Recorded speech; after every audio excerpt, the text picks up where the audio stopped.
많은 사람들이 무엇이든 일을 진행하다 보면 시험에 빠지거나 고난과 난관이 닥쳐서 힘들어합니다. 지금 청소년부도 사실 시험 기간 중에 있습니다. 학생들 또한 마찬가지로 시험이 다가오면 똑같이 힘들어하고 괴로워하고 뜬 눈으로 밤을 지새기도 합니다. 그 어떤 것이든 인생의 시험이든 지금 받아들인 시험이든 이 시험이란 두 글자가 다가오면 막 답답해지고 힘들어지게 됩니다. 어른들은 어른 나름대로 힘들어하고 자녀들은 자녀들 나름대로 그 고민에 힘들어합니다. 더욱 힘들게 하는 것은 자신을 둘러싸고 있는 세상이라는 환경으로 인하여 더욱 마음을 짓누르게 됩니다. 한편은 제가 학생들에게 꿈에 대해서 물어본 적이 있습니다. 심지어 아동부 친구들에게도 물어봐도 대부분의 답변이 몰라요. 또는 건물주가 되겠어요. 라는 답변을 합니다. 심지어 어떤 친구는 저에게 이렇게까지 말합니다. 전도사님, 그 진짜 꿈을 어떻게 꿔야 합니까? 실제로 취업 포털 인크루트가 자사 회원 801명을 대상으로 당신의 과거와 현재 꿈에 관해 묻습니다 라는 설문조사를 실시했습니다. 그 결과 응답자의 10명 중 9명은 유년 시절에 꿈을 갖고 있었다라고 답했지만 그중 83.1%가 유년기에 꿈꾸던 장래희망과 현재의 꿈이 달라졌다라고 답했습니다. 먼저 기아의 어렸을 적 꿈은 무엇이었습니까? 라는 질문에 가장 많은 응답자가 선생님이 되고 싶었다라고 답했습니다. 이어서 과학자, 의사, 가수, 디자이너라는 답변이 상위 탑5 안에 들어가 있었습니다. 그렇다면 성인이 된 지금은 어떤가요? 라고 물어봤더니 현재 1순위의 꿈은 잘 먹고 잘 사는 것으로 집계되었습니다. 이어 돈 많은 건물주가 되는 것이 이어서 왔고 내 집을 마련하는 것이 각각 2, 3위로 올라왔습니다. 직장인과 학생의 꿈은 닮은 듯 다른 양상을 나타냈습니다. 공동 1, 2위는 잘 먹고 잘 사는 것과 돈 많은 건물주가 압도적이었습니다. 이어 직장인은 내 집 마련을, 학생은 안정직, 정직, 정년퇴직을 꿈으로 꼽았습니다. 세상 사람들은 돈이 아쉽다고 생각합니다. 돈이 급하고 돈이 정말 최우선 가치일 때도 있습니다. 그럴 때일수록 지혜가 필요한 세상입니다. 잠언은 창조와 삶 속에 두신 하나님의 질서, 뜻을 다양한 방법으로 풀어놓은 지혜의 보고입니다. 지혜는 하나님과 나 자신과의 관계를 정립해주면서 우리에게 겸손, 순결, 성실, 성숙을 요청하고 있습니다. 명검일수록 칼집에 꽂아야 하듯이 하늘의 지혜도 가난하고 겸손한 마음에 깃듭니다. 지혜는 하나님으로부터 나옵니다. 하나님의 정하신 질서와 원리가 그 지혜이기 때문에 그렇습니다. 하나님과의 관계는 그분의 지혜가 미치는 그 모든 영역 가운데에서 우리의 삶의 방식과 결과를 결정합니다. 지혜는 어떤 방식으로 우리의 일상과 인생에서 하나님의 뜻을 구현해 나갈까요? 그 첫 번째로 먼저 하나님을 기억해야만 합니다. 하나님과 온전한 관계 속에서 지혜를 얻는 그 첫 번째 길, 그것은 그분의 말씀을 듣고 또 잊지 않는 것입니다. 오늘 말씀 1절 3절에 나와 있습니다. 잠언 3장 1절을 보면 나의 법을 잊어버리지 말고 내 마음으로 나의 명령을 지키라. 3절에서 말씀하십니다. 인자와 진리가 내게서 떠나지 말게 하고 그것을 내 목에 매며 내 마음판에 새기라. 잊지 말고 지켜라. 마음판에 새기라. 어떠한 유혹이든 그 유혹을 뿌리치고 말씀에 주의하며 산다는 것은 녹록치 않은 일입니다. 그렇게 말씀처럼 나의 법과 나의 명령을 맨 앞에 말씀하시면서 그 말씀의 중요성을 강조하고 계십니다. 그 법과 명령을 잊지 말고 지키라고, 하나님의 말씀을 잊지 말라고. 그래서 가장 먼저 우리에게 요구하신 것도 잊지 말라라는 말씀입니다. 여기서 잊어버린다라는 것은 단순히 망각만을 말하는 것이 아닙니다. 무심하고 무시하고 냉대하는 것까지 포함하고 있습니다. 말씀을 목에 메고 마음에 새겨야 하는 그 이유도 잊지 않기 위해서입니다. 귀중한 장신구나 인장을 목에 걸고 다니듯 말씀을 소중히 여겨 한시도 잊지 말고 늘 우선순위에 두고 살아야 합니다. 마음에 새기는 것은 말씀을 내 마음에 내면화하여서 삶의 모든 순간순간마다, 삶의 모든 영역마다 말씀을 실천해 가라는 뜻입니다. 잊지 말을 뛰어넘어서 우리가 그 말씀을 지키면 말씀도 우리를 지켜줄 것입니다. 더 나아가 말씀을 간직하고 지키는 삶에 약속된 복이 있다 말씀하십니다. 하나님의 말씀을 지킴으로써 약속받는 것이 보호뿐만이 아니라는 거예요. 하나님의 말씀을 단순히 잊지 않는 것을 뛰어넘어서 그것을 나의 신념으로 지킨다면 그에 따른 보상도 있음을 오늘 말씀에서는 말해주고 있습니다. 그것이 무엇입니까? 잠언 3장 2절에 보면 그리하면 그것이 네가 장수하여 많은 해를 누리게 하며 평강을 더하게 하리라. 4절의 말씀에 그리하면 내가 하나님과 사람 앞에서 은총과 귀중히 여김을 받으리라. 2절 4절에 나온 그리하면이라는 단어가 있는 것처럼 앞에서 말했던 1절 3절의 가르침대로 실천할 때 누릴 그 보상이 바로 2절 4절에 나와 있는 것입니다. 장수하고 평강을 얻을 것이고 사람 앞에서, 하나님과 사람 앞에서 은총과 귀중히 여김을 받을 것이다.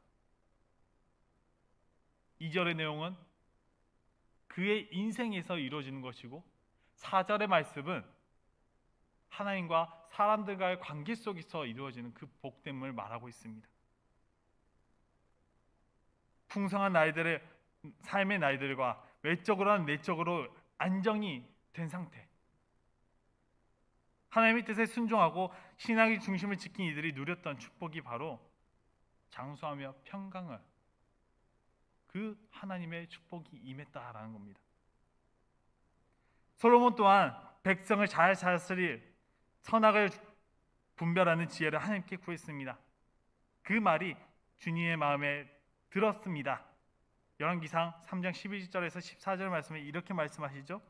이에 하나님이 그에게 이르시되 네가 이것을 구하도다. 자기를 위하여 장수하기를 구하지 아니하며 부도 구하지 아니하며 자기 원수의 생명을 멸하지도 구하지 아니하고 오직 송사를 듣고 분별하는 지혜를 구하였으니 내가 내 말대로 하여 내게 지혜롭고 총명한 마음을 주노니 내가 구하지 아니한 부귀와 영광도 내게 주노니. 자신을 드높이기보다는 타인을 생각했고 단순히 물질적 만족이나 부귀 영화를 꿈꾼 것이 아닌 선악을 판단하는 지혜를 구했습니다. 마땅히 구할 것을 구하니 솔로몬에게 총명한 마음과 구하지 아니한 부귀와 영광 또한 따라오게 되었습니다. 그리고서 하나님께서 말씀하시죠. 내가 만일, 열왕기상 3장 14절에 내가 만일 내 아버지 다윗이 행함같이 내 길로 행하며 내 법과 명령을 지키며 내가 또 내 날을 길게 하리라. 하나님의 말씀을 새김으로써 단순히 암송에서 끝나는 것이 아니라 나의 마음이 주장하는 것이 욕심에서 비롯된 것이 아니라 하나님의 뜻이 되어야 함을 말씀하고 계신 것입니다. 이렇게 말씀의 생활을 지킴으로써 그분의 참뜻을 알고 하나님의 약속을 경험을 해야 합니다.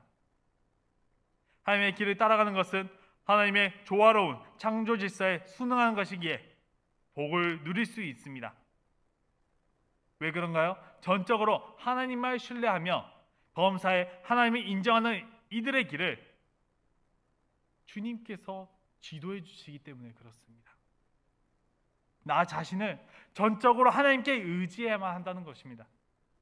오늘 말씀 5절 6절에 말씀합니다. 너는 마음을 다하여 여호와를 신뢰하고 내 명철을 의지하지 말라. 너는 범사의 그를 인정하라. 그리하면 내 길을 지도하시리라. 하나님과의 온전한 관계 속에서 지혜를 얻는 길은 그분을 전적으로 신뢰하고 의지하는 길입니다. 잠언은 신뢰의 대상을 분명히 가르칩니다. 누구를 신뢰하나요? 그 신뢰해야 할 분을 하나님 한 분만을 말하고 있습니다. 신뢰하지 말아야 할 것은 나의 명철이에요. 우리의 명철이에요. 나의 생각이에요. 인간의 이성으로 판단을 하거나 그래서는 안 된다는 거예요. 물론 여기에서는 인간의 이성이나 판단을 배제하는 반이성적인 사람이 되라는 뜻이 결코 아닙니다. 아무리 뛰어난 인간의 지식과 지혜, 아무리 풍부한 경험과 연륜이라 할지라도 그것을 절대 진린 것 마냥 절대화해서는 안 된다는 것입니다. 그것이 우리의 인생의 주인이 될 수는 없습니다. 하나님의 인도를 받고 싶다면 먼저 자신의 명철을 의지하여 해결하려 마음을 내려놓아야 합니다. 그리고 내 인생의 모든 주도권과 결정권, 이 모든 것이 주님께 있음을 고백하고 나아가야만 합니다. 주의 뜻을 살피며 내 모든 상황, 환경을 주장하시는 그분의 지혜와 능력을 내 마음 다해 신뢰해야 그것이 이루어지는 것입니다. 보상심리도 아닙니다. 가능성에 대한 예측도 아닙니다. 그분을 향한 전적인 신뢰를 바탕으로 다가가야 하는 것입니다. 나의 초점이 보상의 초점이 맞춰 있고 나의 목표가 예수님의 하나님의 인도하심으로 초점이 맞춰 있다면 그 전에 해야 할 것을 놓치고 있을 수 있습니다. 진정 우리가 무엇을 먼저 바라야 하는지 분명하게 나와 있습니다. 이렇게 신뢰가 있어야만 관계가 회복되고 주님의 이끄심을 경험하게 되는 것입니다. 아까 말씀을 드렸던 잠언 3장 6절 말씀처럼 그리하면 내 길을 지도하시리라. 우리가 어떻게 해야만이 주님께서 우리를 인도해 나가실지 이끄심을 이루어 주실지 나타나고 있습니다. 우리는 알고 있습니다. 무엇이 중요한지를 분명히 알고 있습니다. 그런데 점차 시간이 지나고 보면 나와 하나님과의 관계도 생각하지 않고 하나님의 인도만을 붙잡고 있습니다. 물론 인도 중요합니다. 하나님께서 역사하시고 인도하시는 거 중요합니다. 하지만 그 전에 나는 준비가 되어 있는가? 그것을 묻고 있습니다. 그것보다 더 중요한 게 뭐예요? 나와 하나님과의 관계에 있어서 끈끈하게 맺어져 있는가? 하나님과의 관계에 있어서 겸손과 신뢰로서 하나님과의 관계를 세워가고 있는가? 내 자신을 돌아봐야 합니다. 이것이 자기 자신의 한계를 인정하고 자신의 명철을 의지하지 않는 것이고 다른 한편으로 범사의 창조의 하나님의 의도와 계획대로 역사가 진행됨을 인정하는 것입니다. 세 번째로 겸손한 지혜는 바로 하나님을 경외하며 공경하는 자에게 복을 주신다는 사실입니다. 7절에서 말합니다. 스스로 지혜롭게 여기지 말지어다 여호와를 경외하며 악을 떠날지어다. 마치 앞에 썼던 내용과 반복해서 이야기하는 것 같습니다. 말씀 중에 반복해서 보여준다는 것은 어떤 의미가 있나요? 강조하고 있다는 거예요. 여호와를 경외하는 방법은 두 가지가 나옵니다. 첫 번째로 악에서 떠나는 것. 이 악에서 떠나는 것은 맞는데 무슨 악을 표현하고 있는 것일까요? 그냥 한 덩어리로 이것이 악이요 라고 하면 그것만 하면 되니까, 그것만 지키면 되니까 편할지도 모릅니다. 하지만 오늘 말씀에서 나온 여기서 나온 악이란 스스로 지혜롭게 여기는 일을 가리킵니다. 스스로 지혜롭게 여기면서 자신의 생각을 고집하면서 동시에 하나님을 경외할 수 있냐라는 질문을 던지고 있는 겁니다. 그것을 동시에 할 수 없다라는 겁니다. 하나님을 경외한다는 것은 나의 생각을 버리고 나의 명철을 의지하지 말고 온전히 하나님을 의지하는 것, 그것이 바로 시작이라는 겁니다. 그렇기에 이 악이라고 하는 것, 잠언은 그런 악을 멀리하는 이들에게 몸에 양약이 되는 유익, 골수의 윤택함을 약속합니다. 8절에 말씀하시죠. 이것이 내 몸에 양약이 되어 내 골수를 윤택하게 하리라. 즉 참된 경외와 경건의 보상은 내 삶 전체를 아우르는 그 전인적인 치유와 강건, 그리고 불안과 두려움을 모르는 만족과 평화를 주신다는 것입니다. 그렇다면 여호와를 경외하는 두 번째 방법은 무엇인가요? 첫 열매로 하나님께 감사를 표현하는 것입니다.